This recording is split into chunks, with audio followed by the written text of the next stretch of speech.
আসসালামু আলাইকুম। আজকে কথা বলবো টয়োটা হেরিয়ার নিয়ে। আপনারা দেখতে পাচ্ছেন যে আমাদের এখানে দুইটা হেরিয়ার গাড়ি আছে। একটা হচ্ছে হাইব্রিড, একটা হচ্ছে নন হাইব্রিড।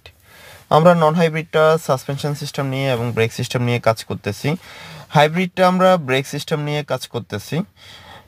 এইটার ব্রেক বুস্টার মোটরটা আমরা রিপ্লেস করতেছি এবং আমরা ব্রেক ব্লিডিংটা করতেছি। তো আপনারা জানেন যে আমাদের কাছে হাইব্রিড এবং নন হাইব্রিড দুইটাই আমরা কাজ করি এবং আমাদের কাছে স্পেয়ার পার্টসও অ্যাভেলেবেল আছে।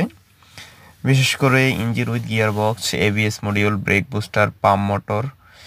আমাদের কাছে ওয়াটার পাম্প, এই পার্টসগুলা জাপানি রিকন্ডিশন অ্যাভেলেবেল এবং ব্র্যান্ড নিউ পার্টসও আমাদের এএম ক্যাপিটাল অটো সলিউশনে পাওয়া যায়। আমরা সব ব্র্যান্ডেরই কাজ করে থাকি এবং সব ধরনেরই গাড়ির কাজ করে থাকি। আপনাদের যে কোনো